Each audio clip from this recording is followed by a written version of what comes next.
সময় সংলাপে স্বাগত জানাচ্ছি। আমি তুফাইল আব্দুল্লাহ। সময় সংলাপে আমার সঙ্গে যোগ দিয়েছেন মোহাম্মদ মারুফ খান। মারুফ ভাই, আপনাকে স্বাগত সময় সংলাপে। আমি সরাসরি আপনার কাছে জানতে চাই যে আমরা মানুষকে আবার নিজের মতো করে তৈরি করতে পারে কিনা, মানে মানুষই মানুষের নির্মাতা হতে পারে কিনা? মানুষ না, এটা তো অছিলা বলে, মানে অবশ্যই হ্যাঁ, মানে প্রথমত তো বলতে গেলে বলতে হবে যে মানুষ তাহলে কিভাবে আসলো, তাই না? তো একটা হচ্ছে আল্লাহ, আমি যেহেতু মুসলমান সেই হিসাবে বললাম, যার যেটা বিশ্বাস সেটা সে হিসাবে নিল। তাহলে পৃথিবীতে যখন মানুষ আসলো তখন তো শুধু মানুষ না, প্রকৃতির সবকিছুর থেকেই মানুষ কিন্তু আসলে মানুষ হিসাবে নিজেকে তৈরি করে। আর যেহেতু মানুষ হচ্ছে সৃষ্টির শ্রেষ্ঠ, তো সেই হিসাবে তো অবশ্যই মানুষকে তৈরি করার দায়িত্বও রাখে আল্লাহর প্রতিনিধি হিসাবে। হ্যাঁ, সেই হিসাবে অবশ্যই মানুষকে তৈরি করতে পারে, নিজেকে তৈরি করা এবং নিজেকে বদলে ফেলা। এটা নিজেকে বদলিয়ে ফেলা দুটো পথ। একটা হচ্ছে যে মানে বড় হিসাবে, একটা হচ্ছে যে নিজে শিখে প্রকৃতির থেকে অমুক জায়গা থেকে নিজে শিখে নিজেকে পরিবর্তন করা। আর একটা হচ্ছে যে গুরুবাদিতা, অর্থাৎ কারোর কাছ থেকে শিক্ষা অর্জন করে অভিজ্ঞতার আলোকে, তার অভিজ্ঞতার আলোকে নিজেকে শিক্ষিত করে তোলা। দুটা ভাবে তো মানুষকে, এবং অবশ্যই মানুষ নিজেকে তৈরি করতে হয়। মানে মানুষকে নিজেকে তৈরি করতে হয়, তো প্রয়োজনগুলি কখন দেখা দেয়? অবশ্যই প্রতিনিয়ত মানুষকে নিজে তৈরি করতে হয়, খাপ খাওয়াতে হয় এবং মানিয়ে চলতে হয়, মানে অনৈতিক ভাবে না, নীতিগত ভাবে পজিটিভলি মানিয়ে চলতে হয়। যে জায়গায় মানানো উচিত না সেখানে মানিয়ে চলতে হয় না। আমাদের দেশটাই হতো না, আমরা তো ৭১-এ মানাইনি, মানে পাকিস্তানিদের সঙ্গে মানাইনি বলে তো আমরা আজকে আমাদের স্বাধীন একটা দেশ। ফলে কোনো সময় মানাতে হয় না। ফলে প্রতিনিয়তই মানুষকে তার নিজের মতো করে সিদ্ধান্ত নিতে হয়, নিজের মতো করে নিজের একটা যাচাই করে নিজের একটা পছন্দ থাকতে হবে। পরিবর্তনশীল পছন্দটা সবসময় তৈরি হয়, ভাঙে আবার তৈরি হয়। এই যে আত্মশক্তির যে ব্যাপারটা আপনি বলেন সবাইকে, সে আত্মশক্তিটা কিভাবে তৈরি করতে হয়? নিজের যে শক্তিটা বুঝতে পেরেছি, হ্যাঁ, মানে নিজের ভিতর থেকে যে শক্তি, নিজের শক্তি, সার্বিক অবস্থানের পরিপ্রেক্ষিতে মানুষ তো আসলে সবসময় ভাঙে চড়ে। হ্যাঁ, তো সবসময় মানুষকে আবার টিকেও থাকতে হয়। এই টিকে থাকাটা হচ্ছে খুব গুরুত্বপূর্ণ। অর্থাৎ আত্মশক্তি সম্পন্ন ব্যক্তি যে কোনো সময় ভেঙে পড়বে না তা না, কিন্তু আত্মশক্তি সম্পন্ন ব্যক্তি কোনো সময় ভেঙে পড়ে যাবে না। আচ্ছা, পড়ে যাবে না, না, অবশ্যই অবশ্যই এটা তো জীবনের অংশ, উত্থান পতন। আত্মশক্তি সম্পন্ন ব্যক্তিরা বিপর্যয়ের মুখোমুখি হবেন এবং বিলীন হয়ে যেতে চাবেন। আত্মশক্তি সম্পন্ন ব্যক্তিদের সবচেয়ে বড় মানে আলাদা করা অন্যদের থেকে সেটা হচ্ছে ওদের নিজস্বতা একটা থাকে, এবং সেই নিজস্বতা নিয়ে কিন্তু মানুষ কিন্তু বলে যে ওকে কিন্তু ভাঙা যাবে না, ওকে কিন্তু মচকানো যাবে না, ও ঠিক ওর জায়গাটায় দেখবি রিটার্ন করবে, এরকম ধরনের কিন্তু মানুষই, অর্থাৎ আত্মশক্তি সম্পন্ন ব্যক্তিরা নিজের একটা পরিচয় মানুষের কাছে করে দেয়। এবং যখন সেই পরিচয়টা যদি কোনো সময় মক হয়, মানে কোনো সময় যদি ভেক হয় বা ধরেন কোনো সময় যদি অস্পষ্ট হয়, তখন কিন্তু মানুষরা সেই ব্যক্তির ওপরে কিন্তু রাগান্বিত হয়। ফলে আত্মশক্তি সম্পন্ন ব্যক্তিদের প্রত্যেকটা সময় নিজস্বতা একটা জিনিস নিয়ে যুদ্ধ করতে হয়, খুব গুরুত্বপূর্ণ। এবং আত্মশক্তি সম্পন্ন ব্যক্তিরা নিজস্বতা নিয়ে বেরিয়ে আসবেই, সময় লাগবে, কিন্তু নিজস্বতা তো তৈরি করতে হয়। অনেকের নিজস্বতা নিয়ে ঘাটতি থাকে, কিছুটা তো থাকেই। সেই নিজস্বতা কিভাবে তৈরি করতে হয়? নিজস্বতা তো একটা তো মূল্যবোধ নিজের ভিতরে আনতে হয়, তাই না? সেটা আসবে কোথার থেকে? পরিবার থেকে। পরিবারের ভিতরে আসবে কোথার থেকে? দুই জায়গার থেকে আসে বলে আমার কাছে মনে হয়। একটা হচ্ছে রাজনীতি থেকে আসে, আর একটা হচ্ছে ধর্ম থেকে আসে আমার কাছে মনে হয়। বা যারা ধর্ম বিশ্বাস করে না সেই অধর্ম থেকেও আসে, মানে ধর্ম অবিশ্বাসের থেকেও ওটাও একটা বিশ্বাস যে আমি এগুলো বিশ্বাস করি না, অর্থাৎ ওই বিশ্বাসের জায়গা থেকে আসে। এবং দেশাত্মবোধ রাজনীতির থেকে আসে। এই দুই জায়গার থেকে আত্মশক্তিটা মানুষের ভিতরে আমি বলবো যে আসে আর কি। সে জায়গা থেকে তার একটা নিজস্বতা তৈরি হয়, তার একটা জায়গা আছে, সে জায়গায় সে কাজ করতে চায়, তাই না? প্রধানমন্ত্রীর কাজ হচ্ছে একটা জায়গা, কিন্তু একজন শিক্ষকের কাজ হচ্ছে শিক্ষা দেওয়া, আবার একজন শিক্ষক অন্য শিক্ষকের চেয়ে আলাদা, কারণ সে নিজের আবার একটা আলাদা একটা জায়গা তৈরি করে। সে শিক্ষকতা হয়তো বাংলায় করছে, কিন্তু তার বাইরেও সে একটা কিছু কাজ করছে, অন্য বাংলা শিক্ষকের চেয়েও সে আলাদা হয়ে যায়। তো এরকম ভাবে মানুষ তার নিজস্বতা তৈরি করে। তারপরে ওই যে কোনটা সে নিবে কি কোনটা নেবে না সেটা তো ঠিক করতে হয়। অবশ্যই এগুলো তার পরিবেশ পরিস্থিতি, তার দেশাত্মবোধ, এক দেশে যেমন আর এক দেশে তেমন না, সবকিছু নিয়ে সে যাচাই পড়াই করে একটা জিনিস। আমরা মানুষকে ভেঙে পড়তে দেখি, আমরা মচকানোর কথা বলছিলাম, ভেঙেও পড়তে দেখি অনেকের কথা যে সে নিজের প্রতি আস্থা হারিয়ে ফেলেন। সেই হারিয়ে ফেলা আস্থা, সেটাকে হতাশাও বলে কেউ কেউ, যে সে হতাশ হয়ে যাচ্ছে। এই যে হতাশ হয়ে যাওয়া, মানুষের ভেঙে পড়া, সেই জায়গা থেকে মানুষের আবার নতুন ভাবে জেগে ওঠা, হ্যাঁ, জেগে ওঠার জন্য সেই ব্যবস্থাপত্রটা কি?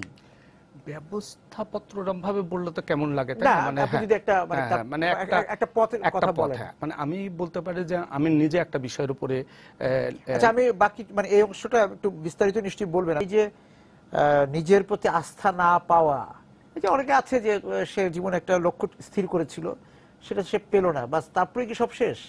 না না, এটা হচ্ছে যে এরকম, আমি একটা বিষয় লেকচার দিই ডিসিশন মেকিং এর উপরে, how to take decision effectively, কার্যকরীভাবে কিভাবে নেওয়া যায়। সেখানে একটা বিষয়ে কথা বলি, সেটা SWOT, SWOT। SWOT হচ্ছে, এস তে হচ্ছে স্ট্রেংথ, ডব্লিউ টু উইকনেস, ও তে অপরচুনিটি, এন্ড টি তে থ্রেট। তো একটা মানুষ SWOT SWOT বলে আর কি। এটা তো মূলত স্ট্র্যাটেজি ডেভেলপমেন্টে, অর্গানাইজেশনের স্ট্র্যাটেজি ডেভেলপমেন্ট বা কান্ট্রির স্ট্র্যাটেজি ডেভেলপমেন্টে ব্যবহৃত হয়। কিন্তু ওই একই টুলস বলে, একই টুলস আবার ব্যক্তি মানুষের জীবনে ব্যবহার মানুষ করে, কিন্তু মানুষ সচেতন না এই ব্যাপারে। আমি এটা নিয়ে মানুষকে বলি, হ্যাঁ, যে SWOT আপনি আপনার ব্যক্তি জীবনের SWOT অ্যানালিসিস বলে করতে পারেন। তো সেইখানে মানুষ যখন ভেঙে পড়ছে, তখন তার একটু বসা উচিত, বসে তার নিজের সঙ্গেই বোঝাপড়া করা উচিত।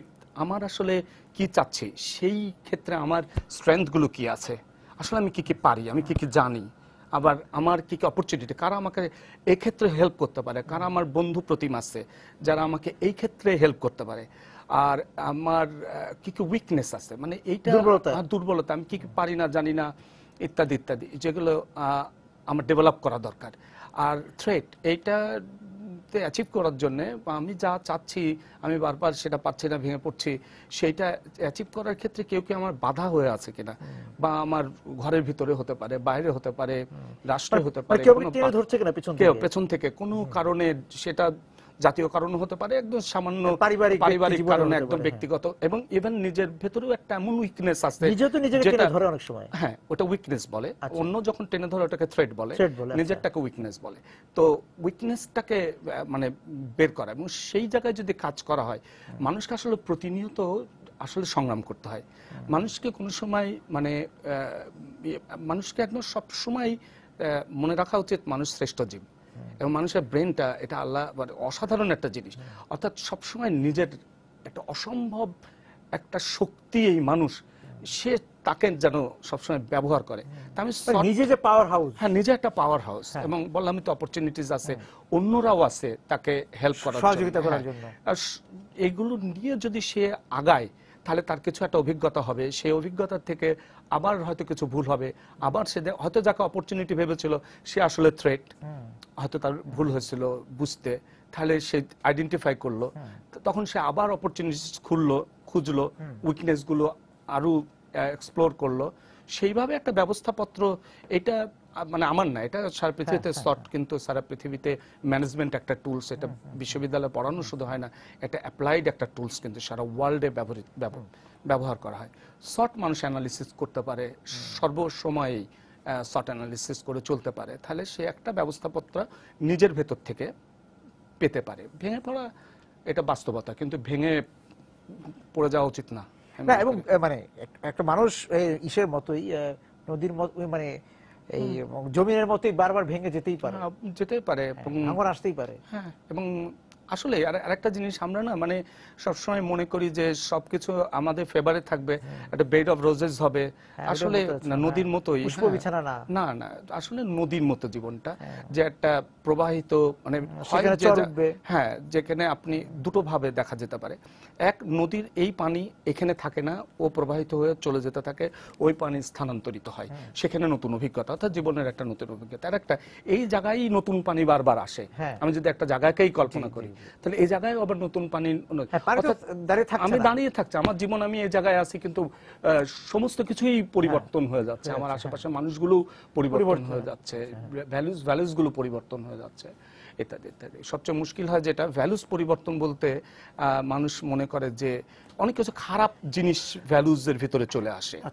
হ্যাঁ, সেইগুলো কিন্তু আসলে নেওয়াটা ঠিক না, সেগুলোর সঙ্গে আলোচনা করা দরকার, সেগুলোর সঙ্গে তাদের আলোচনা শব্দটা নিয়ে আমি কথা বলতে চাই, আমরা কি নিজের সঙ্গে নিজে আলোচনা করতে পারি কিনা, করা? হ্যাঁ, মানুষ তো করে। আপনি জানেন, একটা বলা হয় ইন্ট্রাপার্সোনাল রিলেশনশিপ, আর একটা হচ্ছে ইন্টারপার্সোনাল রিলেশনশিপ। এটা নিয়ে আমি কথা বলছি। Decision making is very important to interpersonal relationship as well as intrapersonal relationship. Interpersonal relationship is very important, যে আমি কোথায় থাকবো কোথায় থাকবো না, আমার এই চয়েসটা আমার থাকা উচিত। এবং বিশেষ করে মূল্যবোধহীন সমাজে অবশ্যই মানুষকে গড্ডালিকা প্রবাহে যাওয়া উচিত না, গড্ডালিকা ভেসে যাওয়া উচিত না, অবশ্যই না। এবং গড্ডালিকা প্রবাহে, মানে আমার একটা প্রশ্ন, এই প্রশ্নটা কেউ যেন বেয়াদবি না নেন, কারণ আমি মানে অনেক জুনিয়র এবং মানুষ, অনেক সীমাবদ্ধতা আমার। সেটা হচ্ছে যে আমার একটা প্রশ্ন ভেতরে আছে, সেটা হচ্ছে যে আমরা ৭১-এর আগটা বাদ দিই, ৭১-এর ১৬ই ডিসেম্বর আমরা একটা স্বাধীন দেশ পেলাম। ১৬ই ডিসেম্বরে যখন আমরা স্বাধীন দেশটা সিগনেচার হলো, সেই পরের সেকেন্ড থেকে এটা তো আমাদের দেশ, তাহলে তারপরের এই দেশটাকে ভালোবাসা, এই দেশটাকে সেই আমরাই ভালোবেসে তৈরি করা, এই দেশটাকে একটা জায়গায় নিয়ে আসা। আজকে ৪২-৪৩ বছর পরে যখন আমরা মূল্যায়ন করি, অনেক কিছু অট্টালিকা হচ্ছে, ইত্যাদি হচ্ছে। কিছুদিন আগে রাজন বলে একটা ছেলেকে মেরে ফেলে দিল, অদম্য বাংলাদেশ বলে একটা ওরা ভলান্টারি অর্গানাইজেশন, ওরা ছেলে মেয়েদেরকে নিজেদের কিছু অনভিজ্ঞতার কারণে হয়তো কিছু তাদের ল্যাকিংস ছিল, ওরা নিজেদের উদ্যোগে পথের ছেলে মেয়েদেরকে নিয়ে লেখাপড়া শেখানো ইত্যাদি কাজগুলো করলো। কিন্তু দেখেন, দেশটা তো আগাচ্ছে না। তার মানে একটা প্রজন্ম ৭১-এর পরবর্তী সময়ে যেভাবে নিজেদেরকে দেশের জন্য ব্যবহার করার দরকার ছিল, সেভাবে আমরা বিরতিতে যাই, ফিরে এসে যে আগাচ্ছে না, আগানো মানে হচ্ছে একটা গন্তব্য ঠিক করা। আমরা ব্যক্তি জীবনে কি গন্তব্য ঠিক করতে পারি কিনা, সেই আত্মশক্তি নিয়েই তো গন্তব্য ঠিক করা। ব্যক্তি জীবনে, রাষ্ট্র জীবনে, জাতীয় জীবনে, সমাজ জীবনে আমরা গন্তব্য ঠিক করা নিয়ে কিন্তু একটা বিভ্রান্তির মধ্যে পড়ে যাই। আমি আসলে কোথায় যাব, আমার আসলে কতটুকু যাওয়া দরকার, সেই জায়গাটায় আমরা সিদ্ধান্ত নিতে পারি কিনা। একটা হচ্ছে এটা মানে সহজ করে যদি বলি, আমরা যে কথাগুলো, মানে যে কথা সহজে বলি, এম ইন লাইফ, একটা ছোট্ট করে ব্যক্তিগত জীবনে এম ইন লাইফ, লক্ষ্য ঠিক করা। রাষ্ট্রের ক্ষেত্রে একটা লক্ষ্য, ব্যক্তি জীবনে একটা, আপনি যদি ব্যক্তি দিয়ে শুরু করি। আচ্ছা, ব্যক্তি জীবনের লক্ষ্য যেমন একটা জায়গা আলোচনা এরকম আমার কোর্সেই হয়, সেটা হচ্ছে যে লক্ষ্য কখন পরিবর্তন হয়ে যায়। আমি লক্ষ্য ঠিক করলাম যে ঢাকা ভার্সিটিতে আমি ভর্তি হব, বা আমি লক্ষ্য ঠিক করলাম আমি নোবেল পুরস্কার পাবো, তাই না? এরকম ধরনের কেউ ঠিক করতে পারে। ডক্টর ইউনূস হয়তো করছেন, জিজ্ঞেস করতে হবে না কে করছিলেন কিনা। আচ্ছা, ঠিক আছে। কিন্তু ঢাকা ভার্সিটিতে যে ভর্তি হওয়ার লক্ষ্য ঠিক করলো, সে একটা পৃথিবী বিখ্যাত একটা ইউনিভার্সিটিতে চান্স পেয়ে গেল, তাহলে সে কি সেখানে যাবে না? না, সে নিশ্চয়ই অ্যাপ্লিকেশন করছিল, সে নিশ্চয়ই নিজেকে তৈরি করছিল, সে লক্ষ্য ঠিক করছিল ঢাকা ভার্সিটি, পাশাপাশি সে এই সুযোগটাকে ব্যবহার করার চেষ্টা করছে এবং সে পেয়ে গেছে একটা স্কলারশিপ, এবং সে এখন পৃথিবী বিখ্যাত একটা ইনস্টিটিউটে একই বিষয়ে পড়াশোনার সুযোগ পেল। তাহলে তো লক্ষ্য পরিবর্তন হয়ে যায়, তাই না? তাহলে আমরা লক্ষ্য পরিবর্তন বলতে ব্যর্থতাকে বুঝি কিনা, এটা হচ্ছে গুরুত্বপূর্ণ। লক্ষ্য পরিবর্তন হতে পারেই যে কোনো পরিস্থিতিতে। আর একটা নেগেটিভ করে লক্ষ্য আমি ঠিক করলাম, আমার একটা অ্যাক্সিডেন্ট হলো, আমি সেই লক্ষ্যতে, যেন আমার সময় টেলিভিশনে আসার, রাস্তায় যদি একটা দুর্ঘটনা হতো, তাহলে আমি তো হয়তো সময় মতো আসতে পারতাম না, আর বেশি যদি সিরিয়াস দুর্ঘটনা নিজের উপর, তার তো হসপিটালে থাকতাম আমি। তার মানে হচ্ছে যে লক্ষ্য নির্ধারিত হলেও সেই লক্ষ্যে যে আমি পৌঁছাতে পারবো সেটা না, কিন্তু আমি যে তার জন্য কারণ সেটা কিন্তু না। আমিও যদি কারণ হই, তাহলে সেই ক্ষেত্রেও তো আমার উপর আমার কাজ করার দরকার আছে। জি সেইটা ফলে লক্ষ্য নির্ধারণ করাটা খুব গুরুত্বপূর্ণ। লক্ষ্যহীন গাড়ি কিন্তু পৌঁছাবেই না, লক্ষ্য স্থির করা গাড়ি পৌঁছাবে, সে বরং আরো ভালো জায়গায় পৌঁছাতে পারে। অর্থাৎ লক্ষ্য স্থির করা মানে এটা ধ্রুব একটা জিনিস না, এটা একটা পরিবর্তনশীল পরিস্থিতি অনুযায়ী পরিবর্তনশীল, এবং সেই পরিস্থিতিকে নিয়ে আবার লক্ষ্য নির্ধারণ করা, সেভাবে আগানো, এবং আমাকে চেষ্টা করতে হবে, আমাকে থেমে গেলে হবে না। আমি তো কোনো অন্যায়ের ভিতরে না যাওয়া ভালো। আমি মনে করলাম আমি খুব চেষ্টা করতেছি কি স্মাগলিং করা, তাতে আমি লক্ষ্যে পৌঁছে যাচ্ছি, কিন্তু মহাবিপদ আর কি। হ্যাঁ, পরে তো লাল দালান এক সময় তো চলে আসবে। লক্ষ্য স্থির করতে হবে পজিটিভ, এবং সেই লক্ষ্যে আমাকে যেতে হবে, এবং সেই লক্ষ্যে যাওয়ার পথে আমি হয়তো একটা সময় গিয়ে ওই লক্ষ্যে পৌঁছালাম না, কিন্তু আমি আরেকটা লক্ষ্যে পৌঁছে যেতে পারি, যেটা আলো আগে দেখছিলাম না, পরে আমি দেখছি, কিন্তু ওই রাস্তা দিয়ে আসলে বাঁয়ে একটা রাস্তা ছিল খুব সুন্দর, সেই রাস্তায় আমি ঢুকে গেলাম, হতে পারে, কিন্তু আমার লক্ষ্যটা ছিল ওখানে। লক্ষ্য স্থির করা খুব ইম্পর্টেন্ট, আমি সেটা বলছি। এবং পজিটিভ লক্ষ্যের দিকে গেলে মানুষ পথ পাবে, মানুষের জীবনে আসলে সুযোগ আসে। এবং লক্ষ্যে যাওয়ার জন্য যে নিজেকে তৈরি করা, সেটা কিভাবে? বললামই তো, উইকনেস গুলোকে কাটানোর জন্য। হ্যাঁ, এটা মানে উইকনেস কোন ক্ষেত্রে পড়াশোনা করা। আপনি এখন বিশ্ববিদ্যালয়ে পরীক্ষা দিতে যাচ্ছেন, সেখানে আপনি হয়তো অ্যাকাউন্ট মানে বিজনেস স্টাডিজে আপনি একটু দুর্বল, তাহলে আপনি বিজনেস স্টাডিজটার উপরে ভালো করে, ম্যাথমেটিক্সে আপনি অ্যাডভান্স। অনেকে বলে থাকে, আমি জানি না আপনাকে হয়তো অনেকে বলে থাকেন যে মন সায় দেয় না যে উনি পারবে, নিজের মন নিজেকে সায় দেয় না যে নিজে পারবে। পরিবর্তন করে ফেলে দেওয়া উচিত যদি অতই বেশি মন না সায় দেয়। আর একটু তো দনমনও থাকা ভালো, মানে দনমন সব বিষয়ে ধরেন এরকম নিশ্চয় আপনার কাছে আসে, যারা আপনার বক্তব্য শুনতে আসেন, যে আমি যেটাই করতে নেই মনে হয় যে আমি পারবো না। সেটা এক ধরনের মানুষ আসে, আছে, আছে না? হ্যাঁ, কিন্তু ওরা মানে কিছু গাইড পেলে আসলে কিন্তু ওরা মানে ই করতে পারে, ঠিক করতে পারে। মানুষ আসলে যেটা আমার যেটা অভিজ্ঞতা হচ্ছে সেটা হচ্ছে না, আমাদের দেশে আলটিমেটলি শিক্ষকের একটা বিরাট অভাব আছে। আচ্ছা, না, আমাদের বাবা মা হচ্ছে বায়োলজিক্যালি আমরা বাবা মা, মানে বিবাহের পরে জন্ম সন্তান আমরা জন্ম দিয়ে দিই, আমরা না অভিভাবক, মানে অভিভাবকত্বের ব্যাপারটা আমাদের অভিভাবক হতে পারি না। না, শিক্ষক হয়ে উঠতে পারেনি, চাকরির জায়গায় থাকে, এটা একটা চাকরি পাওয়া এবং চাকরি করা, এরকম ধরনের। আমাদের আসলে শিক্ষকের গুরুর অভাব। আচ্ছা, গুরুর অভাব আমাদের, মানে আমরা যাইও না কারোর কাছে, নিজের গুরু হয়ে বসি। হ্যাঁ, ফলে আমাদের আসলে গাইডের একটা অভাব আছে। হ্যাঁ, মেন্টর নেই। হ্যাঁ, এবং রাজনীতিতে অস্থিতিশীলতা, রাজনীতির ভিতরে দুর্বৃত্তায়ন, হ্যাঁ, এই সমস্ত কারণেও আমরা হতাশাগ্রস্ত অনেক দিক থেকে।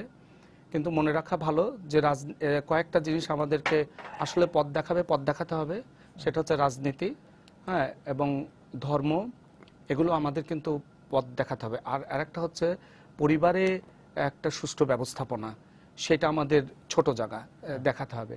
আসলে মানে দনমন না হয়ে যেটা করা ভালো সেটা হচ্ছে যে নিজের জায়গা থেকে নিজের চেষ্টাটা কিন্তু গুছিয়ে করা। ধর্মের ব্যাপারটা বলে, ধর্মেরও তো একটা শুদ্ধ ব্যাপার আছে। ধর্ম নিয়েও তো অনেক রকম আমরা দেখছি যে মানে ধর্মের মতো চলা নাকি ধর্মকে ঠিক মতো না জেনে অন্য পথে যাওয়া। আমি অন্য ধর্ম নিয়ে কথা বলতে পারবো না। হ্যাঁ, এটা ইসলাম নিয়ে, আমি ইসলাম নিয়ে বলতে পারবো। সব ধর্মের প্রতি আমি শ্রদ্ধা রাখি। হ্যাঁ, যার ধর্ম তার। প্রথম কথা তো ধর্মের মতো হওয়া উচিত। ইসলামের তো কোরআনের বাইরে না, আসলে এটা পরিষ্কার কথা। আমরা আসলে কোরআন শরীফ রিসাইট করি, এবং এটা আরবিতে। ইভেন যারা মানে ধর্ম লাইনে পড়াশোনা করেন, মানে আরবি লাইনে পড়াশোনা করেন, ওনাদের কাছেও যদি আপনি আসলে গবেষণা করেন, দেখবেন যে ওনারাও আসলে ধর্মটাকে মানে জানে না, ধর্মটাকে ওনারা পড়েন, এরকম ধরনের আরবিতে পড়েন, আলহামদুলিল্লাহ মানে কি অনেকে জানে না। হ্যাঁ, জ্ঞানটা নিচ্ছে না। অর্থাৎ একটা সোয়াব আধ্যাত্মিকতার একটা জায়গা। কিন্তু কোরআন তো হচ্ছে আসলে গাইডলাইন, কোরআন তো হচ্ছে মানে দিক নির্দেশনা, পরিষ্কার ভাবে বলে দেওয়া আছে। সেই দিক নির্দেশনাটা নিতে হবে। আচ্ছা, আমি একটা বিরতিতে যাচ্ছি, এসে একটু কথা বলতে চাই এই বিষয় নিয়ে, যে একটা আত্মতুষ্টি সন্তুষ্টির একটা ব্যাপার আছে, যে অনেকে সন্তুষ্ট হতে পারেন না, সে যা পাচ্ছে না হচ্ছে না, আরো দরকার। এটা একটা মানে আত্মতুষ্টি এবং সন্তুষ্টিহীনতা, দুইটা একটা কি সাংঘর্ষিক অবস্থায় মানুষ থাকে, সেটা নিয়ে যদি একটু কথা বলেন। এটা তো আসলে এটা বড় সমস্যা। এটা মানে হচ্ছে যে আত্মতুষ্টিতে ভোগা, এবং আপনার যদি মানে অন্যের তুলনায় নিজে কোন জায়গায় আছি, হ্যাঁ, এইটা হচ্ছে খুব ভয়াবহ জায়গা। আমার নিজের একটা জায়গাতে আমি তো আত্মতুষ্টি খুঁজতে পারি, এটা তো অবশ্যই উচিত। এটা শান্তি বলে না, হ্যাঁ, শান্তি অবশ্যই। আমি একজন রিকশাওয়ালা হতে পারি, সেটা আমার আত্মতুষ্টি থাকতে পারে। আমি একজন এরোপ্লেন চালাতে আমার আত্মতুষ্টি থাকতে পারে। কিন্তু ওর 10 টাকা বেশি আমার চেয়ে, হ্যাঁ, ও হচ্ছে আমার চেয়ে সম্মানী, মানে সবাই চেনে বেশি, আমাকে চেনে না, এগুলো থেকে তো দুর্নীতি, দুঃশাসন, অমুক তমুক ইত্যাদি ইত্যাদি। হ্যাঁ, তো আমার মনে হয় সন্তুষ্টি নিজের ভেতরে নিজেকে নিয়ে, এবং প্রত্যেকটা জিনিসে একটা সীমারেখা থাকা উচিত। আমার আত্মতুষ্টিরও একটা সীমারেখা থাকা উচিত, এবং আমার জায়গাটা আমার ভিতরে রাখা উচিত, এবং সেই জায়গা থেকে আমার পারফর্ম করা উচিত আমার পরিবারে, আমার ব্যক্তি পর্যায়ে, আমার রাষ্ট্র সমাজ পর্যায়ে। আমি যেখানেই থাকি না কেন, আমি এই পৃথিবীরই একটা অংশ। কিন্তু আমি যদি তুলনা করি ওর চেয়ে, হ্যাঁ, এবং ও, তাহলে ও তো কোটি কোটি টাকার মালিক, তাহলে এখন আমার তো আর সুযোগ নেই, তাহলে এখন আমি কি করব? কারণ আমার তো জীবনে কোনোদিন তুষ্টি আসবে না। তা আমার জায়গাটা একটা গ্রামে যদি থাকে, আমি কৃষক হই, তাহলে আমার যদি 1 বিঘা জমিতে থাকে, আমি সেইটাকে, আমি যার যতটুকুন আছে সেইটাকে নিয়ে খেলাটা ভালো। যেমন কেউ 1 বিঘা জমিতে নিজের জ্ঞানকে ব্যবহার করে ফসল ফলাবেন, তিনি যদি কৃষি সম্প্রসারণ বিভাগের সাহায্য নেন, একজন কৃষি বিজ্ঞানীর সাহায্য নেন, উনি ওই 1 বিঘাতে ওই একই ফসল অধিক কোয়ালিটেটিভ পরিমাণের দিক থেকে এবং গুণগত দিক থেকে বেশি ফলাতে পারে। সন্তুষ্টিটা ওই পর্যায়ে আমার মনে হয় থাকা উচিত, এবং ওই পর্যায়ে বাড়ানো উচিত, কিন্তু অনৈতিকভাবে বাড়ানো উচিত না, তুলনা করে বাড়ানো উচিত না। এবং এইটা আসলে আমাদের দেশে ঈর্ষা ইত্যাদি ইত্যাদি আছে আসলে। হ্যাঁ, আমরা ছোট হয়ে যাই অন্যের কাছে, আমরা ছোট, এবং আমরা ছোট করিও। আমরা অন্যকে বলি, আর তুই কি করলি, ওকে দেখতেছিস না, তো ও সে কিভাবে হলো, সে তো আসলে অন্যায় পথে হয়েছে। আমরা তুলনাই বা কেন করি, আর একজনকে চ্যালেঞ্জে ফেলাই কিসের জন্য? সম্মানে। তুই তো খুব বলতেছিস যে তুই হচ্ছে হেভি, মানে এই কি বলে যেন, নীতিবান লোক, ওকে তো সবাই দেখ ধন্য করতেছে। এই যে করে একজন নীতিবান লোককে আমরা একটা অপমান করছি, এটাও তো উচিত না আসলে। যেমন নিজের আত্মতৃপ্তির ব্যাপারে একটা সীমারেখা থাকা উচিত, আমার অন্যের ব্যাপারেও একটা দৃষ্টিভঙ্গি থাকা উচিত, যে অন্তত যারা নীতিবান, যারা ঠিক জায়গায় আছে, তাদের ঠিক জায়গায় থাকার ব্যাপারটাই রেকগনাইজ করাটা আমাদের উচিত। এবং সেই জায়গা থেকে, মানে যেটা আমরা আত্মশক্তি নিয়ে কথা বলছিলাম, যে মানে আমার চারপাশের শক্তিটা তো আমার আত্মশক্তির অংশ। অবশ্যই আমার চারপাশে পজিটিভ যে অপরচুনিটিস এর ব্যাপার। লাইফ স্কিলস নিয়ে কথা বললে, লাইফ স্কিলস কোনো সময় বলে এরকম কথা, লাইফ স্কিলস কোনো সময় কাজ করে না যেখানে পরিবেশ নেই। ফলে আপনি একটা লাইফ স্কিলড ব্যক্তি, কিন্তু আপনি রেশনাল আচরণ করতে পারছেন না, কারণ হচ্ছে পরিবেশটা সাপোর্টিভ না। হ্যাঁ, দেন আপনাকে গরমের কাপড় দিয়ে দেওয়া হচ্ছে, শীতকালে আপনাকে এমন কাপড় দিয়ে দেওয়া হচ্ছে যে আপনার শীত আটকাবে না, তা আপনি তো এরকম থাকবেন। কেউ তুমি তো লাইফ স্কিল, তুমি এরকম করে আছো কেন, তুমি একটু মানে স্বাভাবিক থাকো। স্বাভাবিক থাকবে কিভাবে, তো তাপমাত্রা অনেক কম, এবং সেই অনুযায়ী তার তো সাপোর্টটা নেই। মানে আমি এটা ক্লোথ দিয়ে বোঝালাম। আত্মশক্তির একটা পরিবেশ থাকতে হবে, একটা আবহাওয়া থাকতে হবে। হ্যাঁ, অবশ্যই। তাহলে ওই পরিবেশের মধ্যে যদি মানে নেতিবাচক পরিবেশ হলো, যে সেই পরিবেশের মধ্যে আমি যতই নিজে ব্যক্তিগতভাবে শক্তিশালী হই, কিন্তু আমার ওখানে নিজেকে টিকিয়ে রাখা অসম্ভব হতে পারে। মানে টিকিয়ে রাখা অসম্ভব না, টিকিয়ে রাখা কষ্ট হতে পারে, কারণ টিকিয়ে রাখে তো মানুষ, নচেত তো সে আগের আলোচনাগুলো চলে যায়। আমরা তো আসলে সবসময় আমাদের মতো উন্নয়নশীল দেশে সবসময় একটা বাজে পরিস্থিতির ভেতরে সাধারণত থাকি। লড়াইটা অনেক বেশি নিজস্ব, হ্যাঁ, অনেক বেশি কষ্টের হয়। মানুষকে তো পাওয়াই যায় না, মানে একা হয়ে যেতে হয়। হ্যাঁ, যারা নীতিবান মানুষ একা হয়ে যেতে হয়, তারপরেও লড়াই করে, শক্তিটা নিজের ভিতরে আসলে। আপনার কাছে কি মনে হয় যে এই যে যারা আপনার কাছে আসে বা আপনি যাদের সঙ্গে কথা বলেন, মানুষকে খুব একা হয়ে যাচ্ছে, একা হওয়ার সংখ্যা বেড়ে যাচ্ছে কিনা? হ্যাঁ, একাকিত্বের সংখ্যা বেড়ে যাচ্ছে, মানে সব, মানে একা মানুষ হিসাবে একা হয়ে যাচ্ছে, পরিবার হিসাবে একা হয়ে যাচ্ছে, তারপরে এলাকা হিসাবে একা হয়ে যাচ্ছে, দেশ হিসাবে একা হয়ে যাচ্ছে। আপনার কাছে কি মনে হয় যে সামষ্টিক শক্তি বেশি জরুরি না আত্মশক্তি বেশি জরুরি? আমি এরকম ভাবে বলি, হ্যাঁ, দেখেন, মানে দুরকম ভাবে ভাবা উচিত। হ্যাঁ, একটা হচ্ছে রাষ্ট্রের দায়িত্ব সামষ্টিকতার সৃষ্টি করা। রাষ্ট্রের দায়িত্ব হচ্ছে একটা যে মানে এমন একটা পরিবেশ সৃষ্টি করা যে পরিবেশটা দেশাত্মবোধক পরিবেশ। আর অন্যভাবে যদি বলি, আপনি যদি ভালো, আমি যদি ভালো, অন্যজন যদি ভালো, সবাই যদি ভালো হয়, তাহলে তো আবার রাষ্ট্রটা সমষ্টি আবার রাষ্ট্রটা ভালো হয়ে গেল। তবে দুটো পথ থাকতে হবে। একটা হচ্ছে রাষ্ট্রের দায়িত্ব মানে জনগণকে যেন তারা ভালোত্ব নিয়ে অ্যাক্ট করতে পারে। জনগণের সংগ্রাম হচ্ছে নিজেকে সেরকম একটা ভালো পরিবেশ পেলে তো ভালোই, আর অভালোর ভিতরেও যেন তারা নিজেদেরকে ভালো রাখতে পারে। এই ভালো রাখার জন্য হচ্ছে তার নিজের সন্তুষ্টি দরকার, শক্তিটা দরকার, দরকার, লড়াই করার মানসিকতা, আমি পারবো এই বিষয়গুলোর প্রতি আমাকে সবচেয়ে বড় কথা পারতে হবে এবং মৃত্যুর আগ পর্যন্ত, হ্যাঁ ইনশাআল্লাহ মৃত্যুর আগ পর্যন্ত সংগ্রামটা তো করে যেতে হবে এবং আমি পারবো, ইনশাআল্লাহ, অবশ্যই। আপনাকে ধন্যবাদ মারুফ ভাই আজকে আমাদের সঙ্গে যোগ দেওয়ার জন্য। আজকে সময় সংলাপের সঙ্গে এই আলোচনায় আপনাদেরকে ধন্যবাদ জানিয়ে শেষ করছি আজকে সময় সংলাপ। দেখা হবে আগামী দিন। সবাই সুন্দর থাকুন।